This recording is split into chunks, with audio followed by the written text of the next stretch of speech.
everyone. Hey guys, welcome into the podcast. On today's podcast, we're going to be talking about what happens when the head of household makes a mistake. But before we get to all that, we want to make sure that you like and subscribe, and you definitely want to subscribe because it makes me happy. And also down below, don't forget to leave a comment. Without further ado, let's get into today's topic. We get this comment all the time that talks about well, what about the head of household? They make mistakes. They're not perfect. No, we never make mistakes. What happens to them when they mess up? Because it is, I think, tempting to look at this lifestyle, look at domestic discipline and see it as being very one-sided, the taken in hand. If they mess up, the head of household offers accountability through the use of punishment in the form of spanking most of the time, and it's very immediate, it's very direct, and sometimes it can feel like the head of household doesn't have any accountability. He doesn't have any consequences. And honestly, I think that if you are looking at this and you think that that is the truth, it shows how much you really don't know about how domestic discipline works. So we're going to kind of talk through that today, and hopefully by the end of this, hopefully you stick with us and hear us out, but hopefully by the end of this you understand that being a head of household comes with so much responsibility, and it is not void of consequences. Not at all. In fact, one of the reasons, not only are we talking about this because we did get this in the comments section, but also, surprise, surprise to y'all, this is recent for us because I recently just didn't do a very good job as the head of household. And so we felt it was smart to do a podcast right now with it at the forefront of our minds, so we could talk about not only what happened, but how did we fix it? How did we get back on track? Now, in Coda's defense, we started what I call our fall routine, our school year routine this week, where Coda's back in school, things are ramping up at his job, we're getting back into our routines as a family, and so we're coming back into a lot of routines, and we just got really kind of overwhelmed and very busy very quickly. And so in his defense, it's not that things just were the same and he dropped the ball. It's that we were trying to juggle so much this week and things kind of slipped out of place a little bit. I appreciate the defense there for sure. And so, but getting back to this concept of what happens to the head of household when he messes up? Head of households have consequences. They have to deal with their mistakes. My consequences come directly from my head of household. I do not get to offer consequences to my head of household. That really is something that he has to govern himself, but also he has to suffer the consequences that come from his decisions and come from outside sources as well. Yeah, what she's referring to is, we don't need necessarily to go into too much detail here, but just know that the natural consequences that I suffered usually are our relationship always feels tied together. When domestic discipline is working the way we want it to work, we really feel connected. We really feel like we can almost read each other's thoughts. In fact, there are times where Aria does, in fact, just take them right out of my head, and I jokingly tell her, I think you need to get out of my head. But the times when I have a failure, it's almost like that connection gets severed, and we really feel like we're on different pages. And what happens with that is that one of the natural consequences that I suffer is feeling disconnected from my spouse.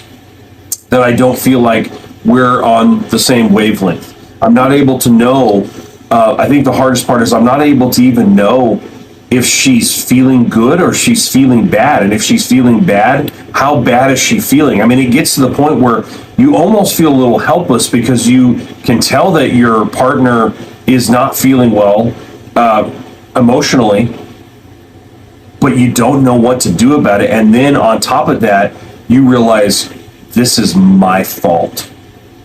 What is happening to her right now is my fault. So not only do I not know how she's feeling, but I'm responsible. And at first, the outlook that you may be thinking right now is well, how is that a consequence? You don't realize how much of a consequence that really is. That you realize because of some of the decisions that you either made or you didn't make actually hurt the person that you care about the most, and it actually has hurt your relationship to where temporarily the tie that you had, that really close bond that you had, is now gone. Because our head of households are responsible for us and to us, that severing of that bond and our emotional well-being really does weigh heavily on them. Mm-hmm. Absolutely. And so because our head of household understands the responsibility that they hold to be kind of our emotional anchor, to be our guide, to be our leader, that's not something that they take lightly. And so when we get off track, when we get disconnected, they feel the weight of that, and they understand that it's up to them to really make amends and to get us as a couple, get us back on track, and to get us as taken in hands back on track so that we can kind of assume our positions in the relationship again to have a more harmonious bond. And what she was just saying there may seem easy. It may seem like, oh, well, just get it back on track. When you are punishing your taking of hand as a head of household, the way we have it structured in our relationship, and maybe many of your relationships is that we have the punishment, we have the lecture time, and then it's over. We move on. As soon as we walk out the door, we move on.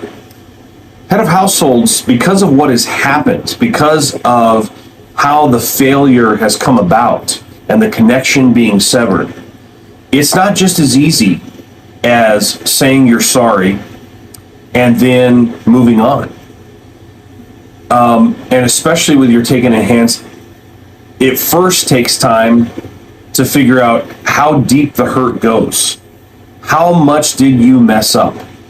And how much of not only the hurt, but how much trust was violated? How much of the relationship severing did you do that needs to be rebuilt? And sometimes the hard part about that is once you get that all out in the open, you realize, okay, this is going to take time, maybe even perhaps days, to put things back together, to rebuild the trust, to rebuild the connection, and ultimately for them to see how sorry you are by trying to get the relationship back on track. It doesn't necessarily happen like with a punishment with a taken in hand in a moment. And that actually, in my opinion, can be a worse punishment because it's an emotional failing that you have to deal with. I think one of the hardest things as a taken in hand, when your head of household doesn't live up to what they are supposed to be doing within their role, is to continue to do what you are supposed to be doing in your role. Because I know for me that whenever Coda is not doing what he's supposed to be doing, when he doesn't show up the way he's supposed to show up in our relationship, I tend to fall apart. And I think one of the hardest things, and correct me if I'm wrong, but I think one of the hardest things to do when you are in that moment of trying to rebuild that connection, trying to rectify those mistakes, it's really, really hard to conduct punishments during that time. However, just because you are in this period of having to reconcile and having to kind of rebuild that connection doesn't mean that I get to get away with things. Yep. Because honestly, not following through with punishments can make those things worse and can actually cause division, because that is one of the mistakes that a head of household can make. That's one of the things that can cause this kind of division, is not following through with punishment. Mm-hmm. Yeah, beyond the consequences of the emotional connection between you and your spouse, the other types of consequences that a head of household may suffer is consequences from life situations, governing bodies. If a head of household makes a bad leadership decision in his family, he may have to work harder to make up for the financial ramifications of those decisions. He may have to sacrifice some of his preferred creature comforts in order to make the provisions. Some of your downtimes. Right. And Yeah. so, there are lots of ways that a head of household suffers these consequences. Now, sometimes, unfortunately, especially if it's like a financial decision that went awry, or if it is something where, the head of household is having to make sacrifices or maybe do some additional work, that does trickle into the family dynamic. Unfortunately, the whole family kind of feels that, but it is on the head of household, and he is really holding and carrying the weight of the responsibility of the situation, even if it's being felt by the taken in hand as well. Even if, the financial sacrifices to make up for that mistake are being felt by the whole family, he has the weight of knowing that it was his responsibility and his choices that led to this situation. And not that I want at all to say that what the taken in hand goes through in their punishment is somehow easy. No. It is not. However, it is 10 times worse than anything you could ever suffer physically. Not that a physical punishment isn't bad. It is bad.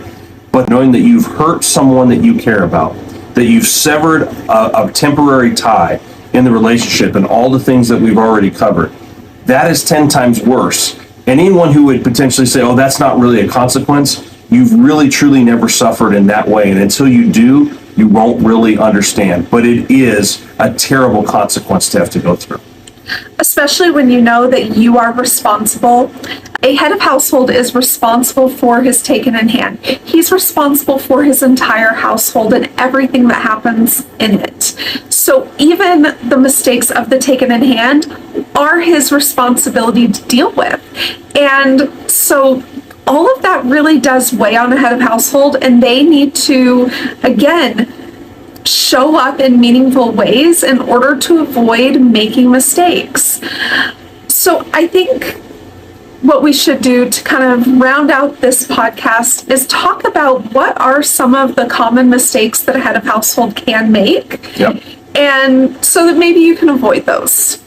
That sounds good. We mentioned a couple, so we won't go into great detail, but failure to hold your taken in hand accountable is a common mistake of a head of household. This is something that Coda definitely had to kind of learn from experience. That's a nice way of putting it. But when you fail to hold your taken in hand accountable, you are creating insecurity within her, and you are degrading the foundation of your relationship. And that is a huge mistake to make. You may think, I know Coda thought, that by, not punishing, you are being gracious, that you are kind of showing that you love your taken in hand because you're not going to punish them, you're going to let it slide.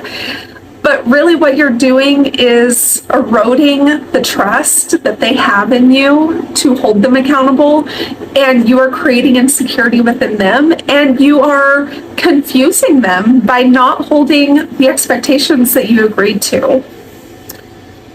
And the opposite is true.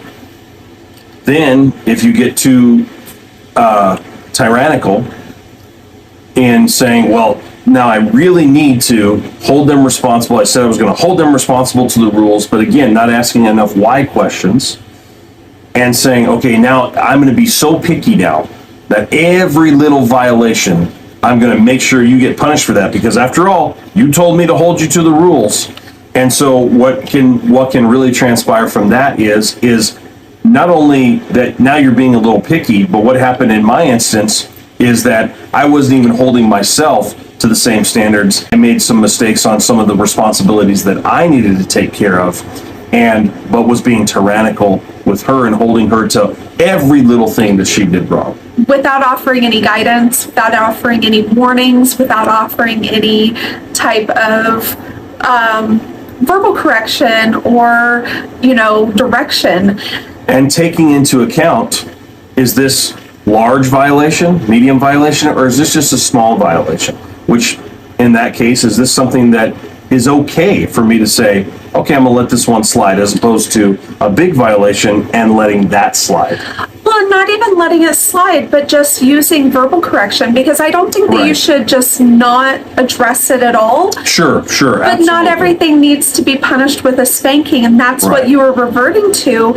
And it made me feel, number one, it really did make me feel like you were being hypocritical, because you were dropping the ball on so many of your other responsibilities while holding me to a very microscopically nitpicky. And this is what I Standard. want to highlight, what she just communicated here. And as you can hear, what she's still communicating to you, the hurt and the things that I caused by what she is saying. This is what I want to point out to you, because why? Because this is what hurt the relationship that I now have to rebuild.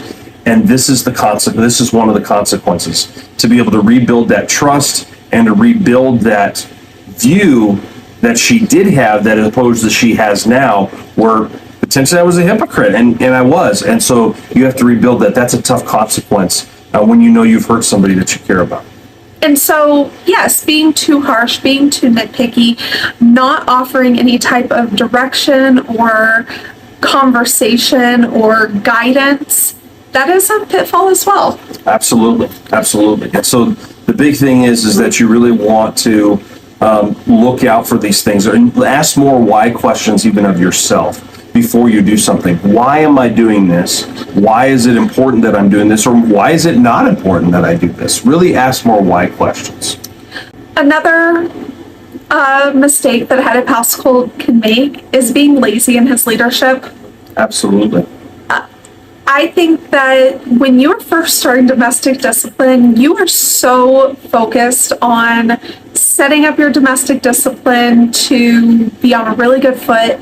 But after several years of being in this relationship, you can kind of start to rest on your laurels a little bit. You can kind of feel like, okay, we've established our relationship. Things are going along in a good way. And maybe you start to get a little lazy in how you approach leading. And I've talked about on some of the bonus content that's over on Patreon, I've talked about how being a head of household takes a lot of work. And I was talking to Taken in Hand specifically, because that's what I do when I do solo casts over on Patreon. I talk to the Taken in Hands. And I was talking about how it is our responsibility as Taken in Hands to show up and do our job to fulfill our roles in the relationship so that we're easy to lead. Because being a head of household takes a lot of work. It does indeed. And it takes a lot of effort. And if our head of household isn't seeing the fruit of that effort, they are not going to be motivated to continue to show up in their role and to lead us. And sometimes that can happen where either you feel like it's way more effort than reward, or sometimes you just think like, we've been doing this long enough, I don't need to continue to show up. And both of those things are false. If it's feeling like it is way more effort than reward, then you need to sit your Taken in Hand down and have a real conversation about where you are and what you're doing and get on the same page again. But if you think like, we've been doing this long enough, I don't need to pay attention anymore, that couldn't be further from the truth. That's right. This relationship, being a head of household, really does require effort, ongoing effort. That's right. The whole point here is that at any point, you've got to look for the balance. Where I went wrong in different parts of our relationship was one where I thought, oh, now I can go on autopilot and things fall by the wayside. Or what recently happened where I need to make sure that I'm paying attention to every nook and cranny that's going on and almost micromanage. You got to find the balance there. You got to know the moments where maybe you can go on the autopilot for just a little while and then pick it back up. And the times where maybe I need to look at this a little closer. And again, it will help yourself, and you'll help your taking in hand if you're asking a lot of why questions. That's the big kicker there. There's also a mistake that a head of household can make. Now, Coda is actually very good at this, so he doesn't fall into this trap a lot. But just making poor leadership decisions for the family. You don't feel like I did that this week? Thank you. Well, I mean, I'm talking about, maybe buying a car that you really can't afford. Right. Yeah. Or just signing up for, an extracurricular, an obligation, or an outing, or something that then overbooks your schedule and it puts stress on everybody. That's it. There are a lot of leadership decisions that you can make that are just like normal day-to-day leadership decisions that if you are not stepping in to stop your taken in hand from overextending herself, or you're not stepping in to say, no, we're not going to sign the kids up for a third extracurricular activity. Or if you are saying, yeah, we need to sign them up for that, and then it's causing a lot of stress in your family dynamic, a lot of stress in your relationship, those are just poor leadership decisions. That's exactly right. And so you need to, again, be always trying to think to yourself before you make any types of decisions, not only how is this going to affect me, how is this going to affect my household, am I taken in hand? With any decision, it doesn't matter, all the things that Aria just said, whether it's financial, emotional, whatever it is, always ask those questions about how is it going to affect you and how is it going to affect your taken in hand? Because remember, the consequences aren't just going to be the ones that you're going to suffer, but you're going to suffer the consequences that you're going to be feeling from your taken in hand when you lose that connection and potentially lose that lack of trust and respect for that moment that you then have to rebuild. Now, I will say that everything we've talked about up to this point is normal kind of lulls that you can go through in your relationship and in your domestic discipline. Yes, don't throw in the towel. However, some mistakes that we have to acknowledge that exist are sometimes a head of household will make mistakes that are more egregious. And in those instances, just know that those are not normal and those are not things that should be taken lightly. And those are not things that we are going to talk about in length, because if you are going through any of these more egregious actions from your head of household, you really do need to speak to someone who can help navigate you through that process. And that would be things like if your head of household is being unkind, unloving, if your head of household is being abusive in how he is speaking to you, how he is approaching you, if he is treating you in a way that is dehumanizing, degrading your personhood, degrading your value, that is not okay. And maybe even making decisions that are not necessarily those decisions, but making decisions where you realize he is putting myself and our family at risk by making financial decisions that he's making and not caring, or any of those decisions that he might make that is putting then the entire household at risk and is really not caring about that. That's a problem. Those are obviously very delicate situations that we cannot advise on. No. Find someone in your trusted circle to help you navigate that. But we definitely are not talking about those more extreme cases. Also, we have to acknowledge that sometimes the head of household can cross a line physically during punishment. And again, you need to reach out to someone for help that can help you navigate that, and that is not us.